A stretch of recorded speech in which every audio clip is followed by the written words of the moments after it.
لپاریسی تفگرک جبو نو آوا کرنا کاتدرا نوتردام یا بر آگری کتی دست پیدکن. لترکیا دهان هزار کردین جکار درخستی لدو جدرین دین جیان دگرن. مالباتا که جهو 5 سالان جو کردستان درکتیا هشتا گریدای موزیکا کردیه.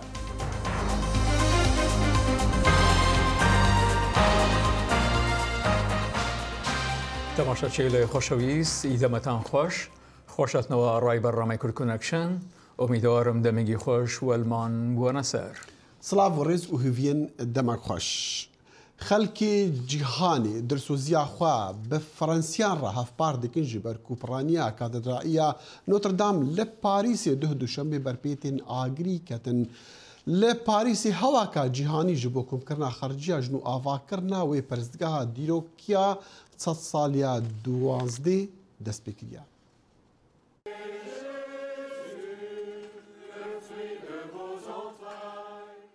فرانسی بغم و دلشکستن کامازن لبردم کاتدرائیا نوتردام پشتی آگرته بربوی راوستان گوسم بلکا دیروکی یا و باجریه. اوه یکم ویدیوها وینیان جناف کاتدرائیا نشان بدن پشتی لسپیدهی روژا دوشنبه آگر بربیه.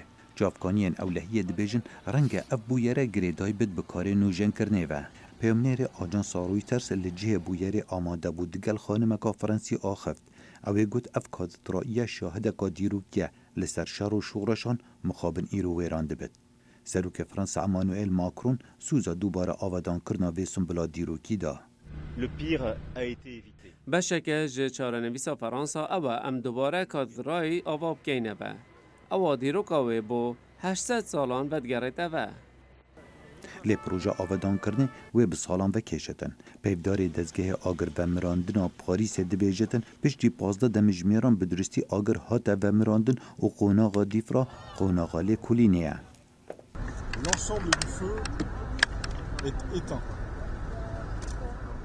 آگر هات و مراندن اونها هجمارکا شارزان دست به لی کلین دیکن دیو داده بو چون شارزان اعتبالاف کرن. سروک وزیر فرانسا ادوار فلیپ دگل وزیر حکومت خو کنبو بو آماده کاریم بو دوباره آودان کرنا نوتردام کو مزنده دیتا کرن 100 میلیون دلار لبینه خرج کرن.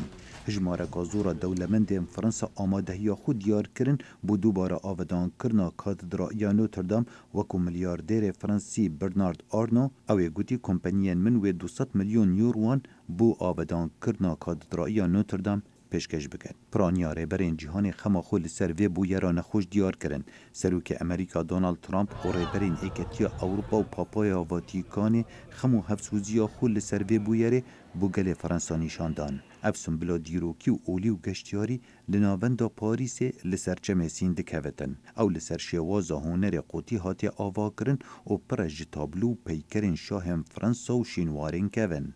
کاتدرائیا نوتردام مجارا هنر و ادب فرانسا بویا. لدما شورش فرانسا و شر جهانی یکی و دور پیچ کردن نازیان و شر دوی جهانی به پاراستیما. خالد فتاح دنگ امریکا. وزارتی دادی وڵاتی گرتوەکان دەڵێت لە ڕۆژی پێنجشەممە پاکنووسێک لە راپۆرتە 400 لاپەڕەیەکەی رابرت میولر لەبارەی دەستێک هەڵەوی رووسیا لە هەڵبژاردنەکانی ساڵی 2016 بڵاو دەکاتەوە. ترامپ جارێکی تر لە ڕۆژی دووشەممە وت ئەو تازە لە هەڵەکردنەکاندا گاردان ئازاد کراوە هەرچەند ئەو هاوڵاتیانی تری ئەمریکایی چاوەڕێی وردەکاری ئەو راپۆرتە دەکەن. واشنطن بەردەوام نیشانên سرنج ڕاکێش دیار دەکا وەک بەرسف ji بۆ گەهشتنا پێلا پەنابەران بۆ سنوورên ئەمریکایên باشوور دیگەل مەکسیکۆ. مایکل بۆمان پامنێردەی ئەمریکا ڕادەگەینە سەرۆک ترامپ کۆمەڵە پێشنیارێکی جۆرە و جۆری پێشکەش کردووە هەر لە داخستنی سنوورەوە بگرێت تا گواستنەوەی کۆچبەرەکان بۆ ئەو شارانە دیموکراتەکان تێدا زۆر بەهێزن. Tevî axaftinên geftariyên Trump li ser koçberiya bêqanûnê û hewildanên koçka spî yên zexmkirina sînorên Meksîkoyê zêdebûna hejmara koçberên ku tên Amerîkayê didome. Trump di çend rojên dawî da ji gefa girtina sînor berdayê lê îja tiştek nû ku ti car nehatiye bîstin pêşniyar dike. Rêkirina koçberan ji eyalet û bajarên mezin yên ji aliyê demokratan ve tê rêvebirkirin. کالیفۆرنیا هەردەم دەبێژی و ئەو لە باژارن خوا زێدەتر کەسن کۆچوەر دەخوازن. باشە ئەم پرتر کەسان بدنوان کە ئەم ببینین ئەوی بەختەوەر بن ئەنژنە. باژارên ku qaşo bo koçberan parêzgehin bi hikûmeta federalî ra naxebitin ku nasnameyên koçberan werin dîtin û li dadgeha werin derxistin. Ramana Trump heke were bi kar anîn ihtimalê ku neqaşên qanûnî û nakokiyên di navbera rêveberiya Trump kûrtir bibe. Demokrat bi lezgînî bertek nîşandan. Ev tenê mijarek dinya ne hêjayê serokatiya Amerîkaya. Em ji San Franciscoyê bi xêrhatina koçberan dikin. Koçber civaka me baştir dikin. û bi vê jî Trump dixwaze cezayê bide me ji ber ku em koçberan li vir dixwazîn. Em ê derî vekîn û bi xêrhatina wan bikin. Koçka spî dibêje ku hîn biryara herî dawîn natiye dayîn. Ev ihtimalek ku li ser maseyê herî baştir em bi hatina gelek zêdeyên koçberên qaçax mijûl nebûbana û xwazîka qrîzên him ewlehiya neteweyî hem jî mirovayetiyê pêk netana. Heke demokrat gav bavêjin û arîkariya Serok Trump bikin ku qanûna çê bike ew hemû were çareserkirin. Di 2 salên ewiliya serokatiya Trump'ta ku piraniya her du cîvatên kongresê jî dibin kontrola komariya da bû kanûnên koçberiyê natiye çêkirin. Îro biryarek rêveberiyê tê bikaranîn alîkariya Amerîkayê ya bo sê welatên Amerîkaya navîn hatiye sekinandin. امریکا با آرمانجا چارەسەرکردنê li van sê welatan bi $100 milyon para xerc kir. El Salvador, Guatemala û Honduras. Lê wekû hûn dibînin, bo çareserkirina krîza li ser sinûrên başûr ev bi bandor nebûye. Lewma em bo gorina vê hewl didin. Demokrat dibêjin betalkirina alîkariyê ew ê rewşa Amerîkaya navîn xirabtir bike û bibe sedem ku zêdetir mirov ji vir birevin.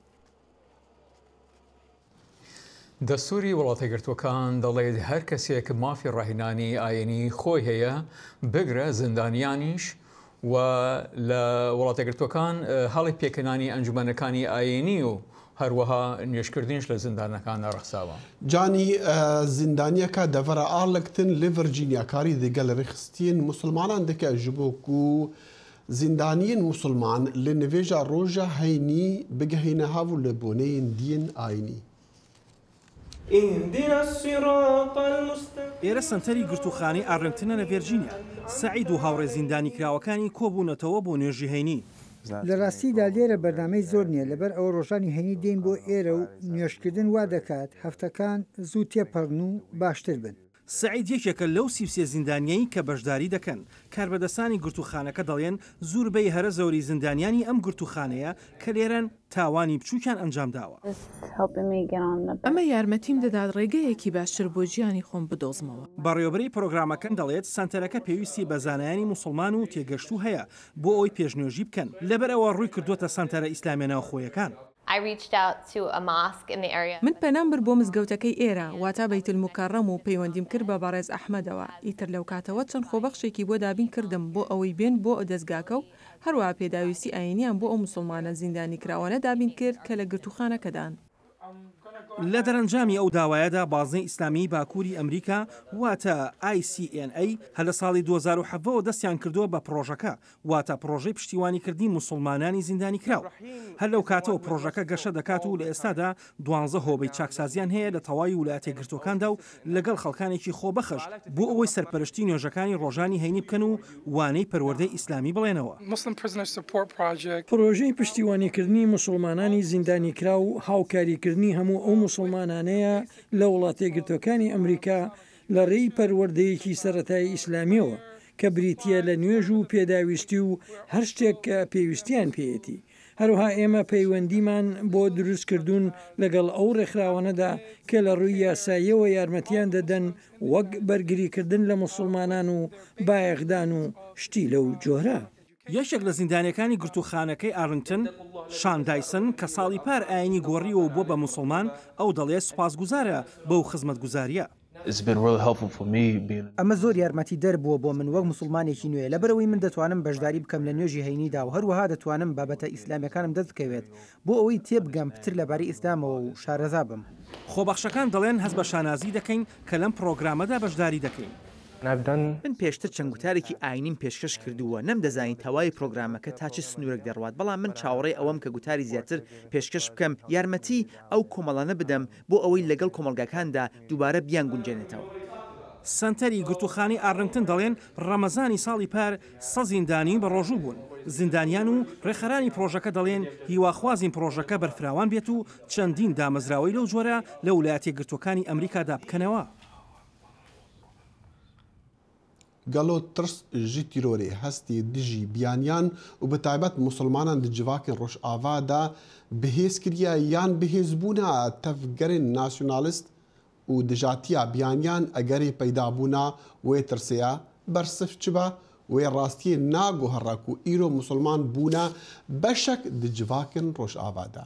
ئەگەرچی پرانیاوان خودوان جڤاکاندا دگونجینن لێ دەکەونژێر کاریگەریە گوهرتنین مەزن و لە وڵاتین وانی ئین ڕۆژئاوا ڕوودەدن. لۆمە یەک دەپرسا چما وڵاتین زلهێزین جیهانی ڕۆژئاوا دوڕوونە دەسەرە دەریێدا دەگەڵ دەسەڵاتدارن وان وڵاتان کو پرانیاوان ڕژێمن زۆردارن و پێشێلیا مافین مرۆڤان دکن. دکتۆر ڕێبوار فەتاح شارەزای سیاسەتە ڕۆژهەڵاتە ناوین ستودیا لەندەنێ بمەڕە دکتۆر ڕێبوار زۆر سوپاس حەزم دەکرد بە برێکست دەست پێ بکەم و پێتوانیە کە ئەم حەزی نیوەی برێتانیەکان بۆ ئەوەی لا یەکێتی ئەوروپا دەرچن دەکەوێتە ئەم چارچێوەیە یعنی بەرزبوونی هەستی ناسیۆنالیزم و دژایەتی بیانیەکان. بەڵێ گومانیان نییە یعنی دیارە دەرچوونی ئەمە لە ئەوروپا کە پێوترێ برێکست مەبەستم ئێمە لە بەریتانیایە کۆمەڵێک گرفتی تایەکێ لەو گرفتانە ئەوەیە کە هەر خۆی یەکێتی ئەوروپا دەرچوونی بەریتانیا لە یەکێتی ئەوروپا زۆر کارێکی زەحمەتە چونکە ئەمە پرۆژەیەکی زیاد لە 40 ساڵەیە. ینی ئەم پرۆژێ تۆ ناتوانانی بچوکی بکەیتەوە بۆ ئەوەی کە بیخیتە دەنگی خەڵکەوە بڵێن بەڵێ یان نەخێر چکەت بەڕاستی ئەوە بۆ ئێساش تووشی ئەو کێشەیە بووین کە نازانین چۆن لێ بینە دەرەوە چونکە لەسەر چی ئەڵێ بەڵێ لەسەر چی ئەڵێ نەخێر ئەمە پرۆژەیەکی زۆر ئاڵۆزە لە تیرەی تەماتەوە هەتاکو قانونەکانی نێودەوڵەتی و قانونەکانی مافی مرۆڤ لە چوارچێوەی ئەو ئەوروپایە دیاری کراوە. ئایا ئێمە لە کامیان دەسە کێشینەوە بە قەناعەتی منەوانێکە ئەو بڕیاریان ناوە بیرێکی قوڵیان لێ نەکردبووە. یعنی سەرباریەوەش ئێمە بەڕاستی لەسا لە جیهانێکە ئاژین کە ئەو جیهانە جیهانێکی تێکەڵە خەڵکات و چۆکە بە جۆرێکە پێشتر ڕووینیاوە ئەوەژە بێتە گۆڕانی کللتوری ئەو جێگایانی کە بۆ نمونە ئەگە باسی لەندەن بکەم ئەتوانم بڵێم لەو چەند ساڵانی کە منی لێم بکەن نزیکەی 4 بێت بەریتان لەندەن زۆری گۆڕاوە بە جۆرێک کە ناناسرێتەوە کە زۆرتر خەڵکی وڵاتانی ڕۆژهەڵات هاتوونەتە ئێرە ئەمە ڕەنگە بە هەندێک خەڵک حەزم نەکرێت.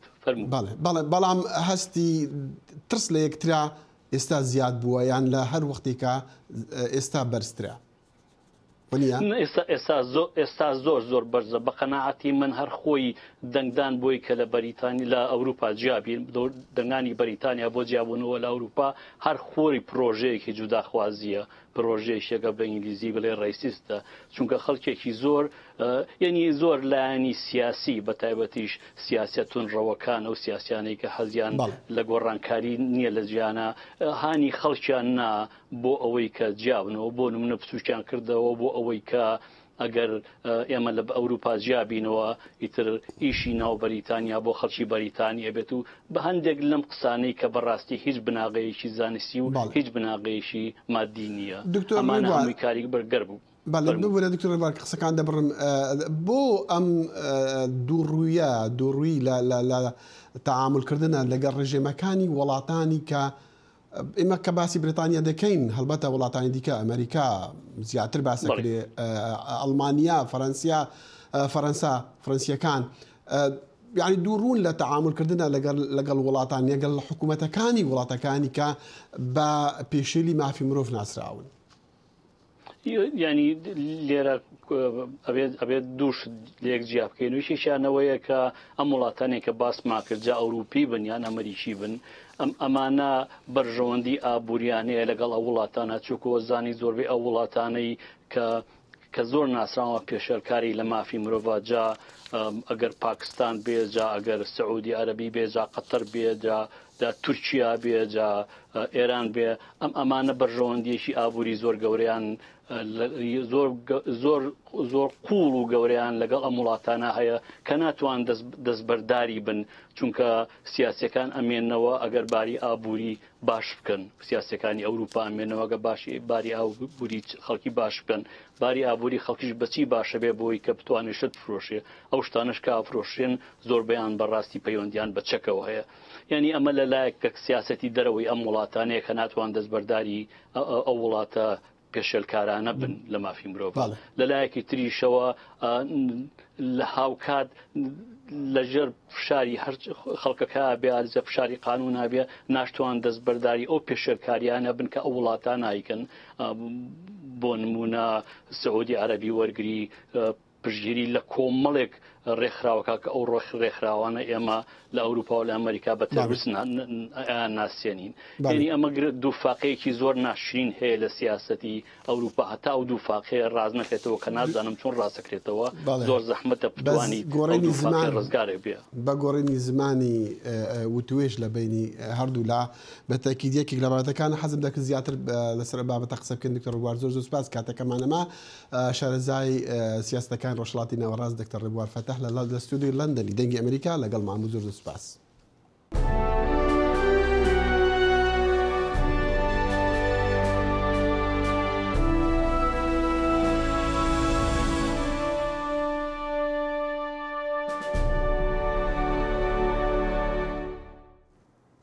باشووری ڕۆژهەڵاتی تورکیا بۆ ماوەی دەیان ساڵە گۆڕەپانی شەڕی نیوان پارتی کرێکەرانی کوردستان و دەوڵەتی تورکیادایە و لە سەرکوتکردنێکی ئاسایشیدا دەیان هەزار کەسان بە تاوانی پشتیوانیکردن لە شەڕکەرانی کورد لە سەرکارەکانی حکومیان لادراون و بۆ زۆر کەسان ئەوە بە واتای گۆڕانێکی پێشەییە. دابینکردنی خواردن لە ڕۆستورانێکدا بۆ مەسەباوەزەر کارمەندێک حکومی لە کاتێکی درەنگدا هات ئەو یەکێکە لەو هەزاران کەسانین کە بە تاوانی پشتیوانیکردن لە شەڕکەرە کوردەکان لەسەر کار لادراون. بێگمان بەو ئاسانی نییە پاش 23 ساڵ لەسەر کار لا بدرێت لە ناکاودا و لە شوێکدا هەموو ژیانت لێ دەسەندرێت پراوێز دەخرێت و لە پارۆنانەی کە بۆ ماڵ دابینی دەکەیت بێبەش دەکرێت. ئۆزەر لەگەڵ 22 کەسی تر کە لەسەر کارەکانیان لادرابوون ڕۆستورانێکی کردوێتەوە. شێخموس هاوکارمە پێکەوە لە ئاژانسی کاردۆژینەوە کارمان دەکرد بەڵام بەداخەوە بەهۆی بڕیاری حکومەت ئێستاکە بێکارە و چێشتمان بۆ دروست دەکات. لە ڕاستیدا نازانم چێشت دروستکەم بەڵام لە بەڕێوەبردنی شوێنەکەدا یارمەتی دەدەم بەداخەوە ئەو بەهرەم نییە. زۆری کڕیارەکان لە هاوکارانی پێشوون زۆربەیان نەیانویست دەم و چاویان پێشان بدەن لە کاتێکدا لە ڕۆستورانێکدا نان دەخۆن کە لەلایەن کرێکەرانێکی لەسەر کار لادراو بەڕێوە دەچێت لەبەرەوەی شیانی هەیە لەسەر کارەکانیان گرفتیان بۆ دروست بکرێت. هەندی لەوانەی لەسەر کار لادراون لەوە زۆرتر ڕۆیشتون بەکارکردن لە کێڵگەی ئۆرگانیک. زەکی کانای ئەکادیمیستیکە لە زانکۆی دژلە لە دیاربەکر بەهۆی واژووکردنی سکاڵەیە کە داوای کۆتایی هینان بە شەڕی دەیان ساڵی درێژخایەنی نیوان کورد و حکوومەت دەکات لە سەرکارەکەی لادراوە. کانای لەگەڵ هاوکارە دەرکراوەکانی تری کار دەکات بەڵام هێشتا قازانجێکی نەکردووە. ئەگەر ئێمە ئەومان نەبووایە ژیان زۆر سەختترە بوو لەبەرەوەی ئەم سیستەمە وات لێ دەکات تەنها بیت و پەراوێز بکەویت. حکومت لە هەوڵی چاندنی ترس و تێکدانماندایە بەڵام بە پێچەوانەوە ئێمە هەوڵ دەدەین لە یەکتر نزیک ببینەوە و لەسەر پێی خۆمان ڕاوەستین. بە شارێجلی بنی پرۆژەیەک پیشان دەدات کە لە شارەوانی کاری لەسەر کردووە لەو کاتێک لەلایەن شارەوانی سەربەهەدا بەبڕێوە چوو و بەهۆی تاوانی پشتگیری لە تێرۆریزم لەسەر کار لادرابوو. ئێژلی دەڵی ئومێدێکی کەمی هەیە بگەڕێتەوە سەرکارەکەی و ئێستاکە دەڕوانێتە ئایندەی. ئێمە پێویستە فێربین چۆن لەسەر پێی خۆمان ڕاوەستین. ئێمە بۆ ماوەی چەندین ساڵ بە باشی لە ناوچەکەدا بۆ مافەکانی کورد تێکۆشاین. ئێستاکە دەڵێن بۆ ناتوانین هەمان ئەو کاری کردومانە لەگەڵ خاکەکەشدا بیکەین لەگەڵ گیانلەبەرەکان و بۆچی خواردنێکی تەندروست پێشکەش بە هاوڵاتیان نەکرێ. ئیجلی و کانایی کەسانێکی کەمن لە نیوان دەیان هەزاران کەس کە لەسەر کارەکانیان لادراون و بە هیوابە بە دوای پێشەیەکی نوێدان.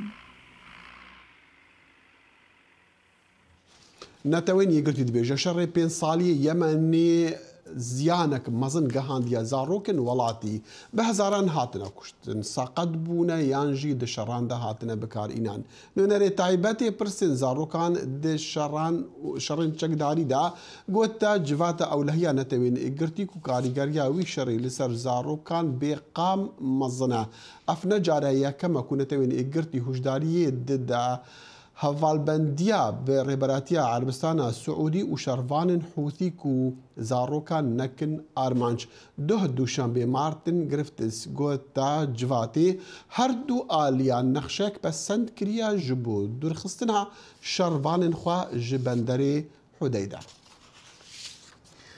و خانەوادەی ئیساکی یەکێک لە سەدان لەو خانەوادە کوردە جوانەیە کە لە ساڵی 1950 لە بەشە جیاوجەکانی کوردستانەوە بۆ ئیسرائیل هاتوون.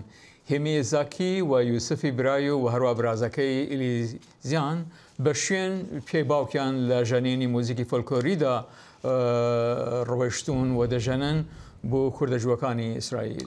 بالجانی ئەو دەبێژنە هەفکاری منەجی باڵای و سەردانە ئیسرائیلی کردبوو بەری چەندەکێ ئەڤەسی ساڵن ئەو بە موزیکا کوردی شاهی و داوەتین جڤاکە جوهۆین کورد لە ئیسرائیلی بڕێڤە دەبن.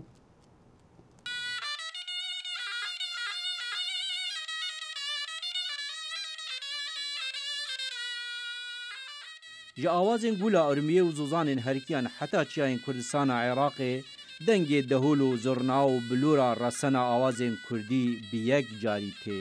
Lê Xêmî İshaqî xemgîn e û civaka Kurdî weke wan awazan û yekgirtînî ne.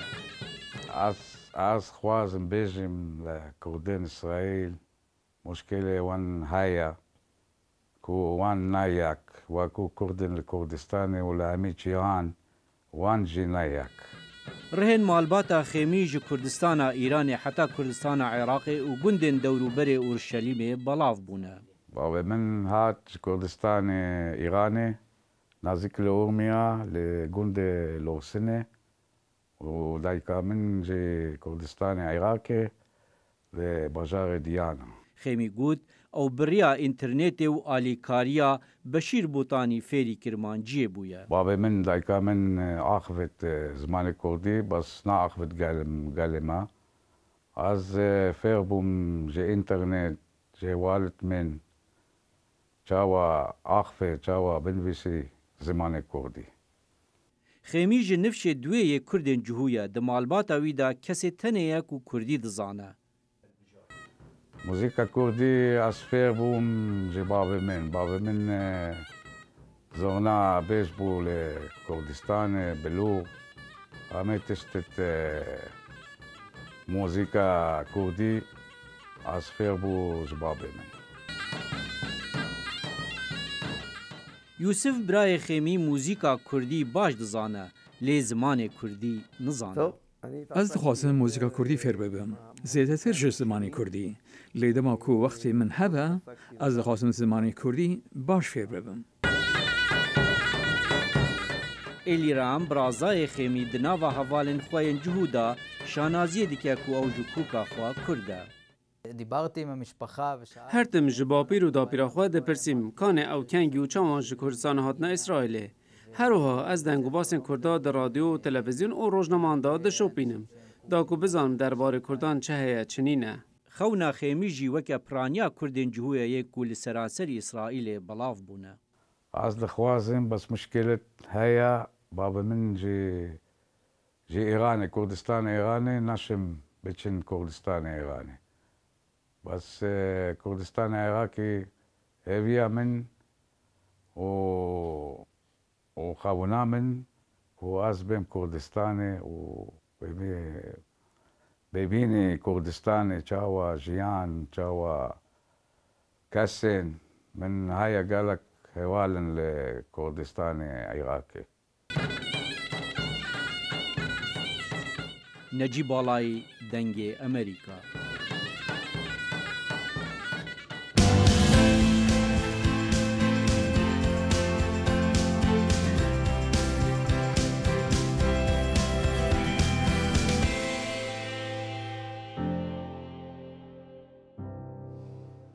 درو بنسکی گەڕۆکێک ناوداری ئەمریکیە و هەتانەها سەردانە 163 وڵات و دەڤەرین جیهانی کریە ئەو نەها لە هەرێما کوردستانە عێراقی ئەو بژووری دەرهێنانە ڤیدیۆیەکە لەسەر هەرێمی پەیامنەری ما لە باژارێ سلێمانی ڕێباز مەجید دەلیڤەیە دیتنا وی هەبوو.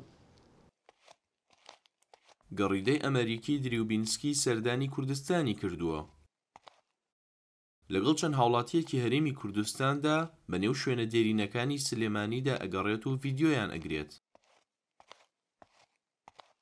دریوبینسکی گەڕیدەیەکی بەناوبانگی ئەمریکیە و تاکو ئێستا لە کۆی 197 وڵاتی جیهان 163 وڵات گەڕاوە و بەنیازە لە ماوەیەکی نزیکدا هەموو وڵاتانی دنیا بگەڕێت. ئەو چالاکێکی تۆڕە کۆمەڵایەتیەکانە و زیاد لە 3 ملیۆن فۆلۆوەری هەیە و ڤیدیۆکانی نزیکەی ملیارێک جار بینراوە.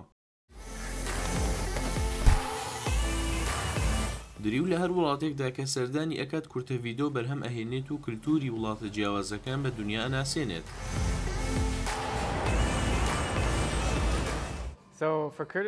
لەبارەی کوردستانەوە شتی باشم بیست بوو بەڵام لەبارەی عێراقەوە شتی زۆر باشم نەبیست بوو مەبەستم باشووری عێراقە بەڵام بەگشتی بۆ چوونێکی هەڵا هەیە سەبارەت بە ڕۆژهەڵاتی ناوەڕاست بەلای ئەمریکیەکانەوە بەتایبەتی ئەمریکیەکان پێیان وایە ئەم ناوچەیە مەترسیدارە لە ڕاستیدا ئێرە خۆشترین ناوچەی جیهانە بەلای منەوە پێم خۆشە سەردانی ئێراکەم و ئەو هەڵات تێگەشتانە ڕاست دەکەمەوە.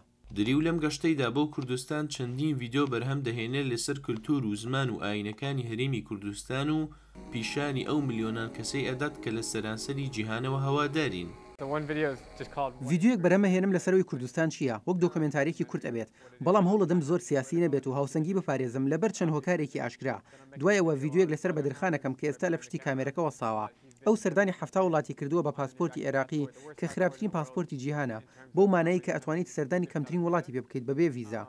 ئەم بەیانی ڤیدیۆیەکم لەسەر مناڵێک کرد کە بە بێقۆڵ لەدایک بووە زۆر وزە بەخش بوو چونکە سەرڕایەوە هێشتا ژیانی ئاسایی ئەژی هەروەها ئاینی یەزیدی چوینە لالش سەردانی ئەو پرزگا پیرۆزەمان کرد و بە پێخاوسی بەوێدا گەڕاین هەروەها باسی ئەوە کەم چیان لێ هاتووە بەتایبەت لە ساڵی 2014 و هاتنی داعش.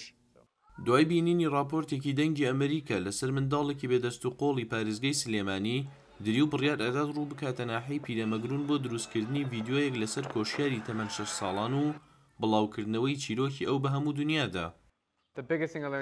گەورەترین شت کە فێری بووم ئەوەیە هەموو مرۆڤەکان وەکو یەکن گرنگ نییە ڕەشی دیان سپی جووی یان مسلمانیان هندوو هەموو مرۆڤەکان پێداویستەکانیان وەکو یەکە کە ماندوو ئەبین ئەخەوین کە برسیمان ئەبێت نانەخۆین هەموو کەسێک ئەوێ یەکتری خۆش بوێ ئەمە ئەو شتە سەرەکیەیە کە فێری بووم.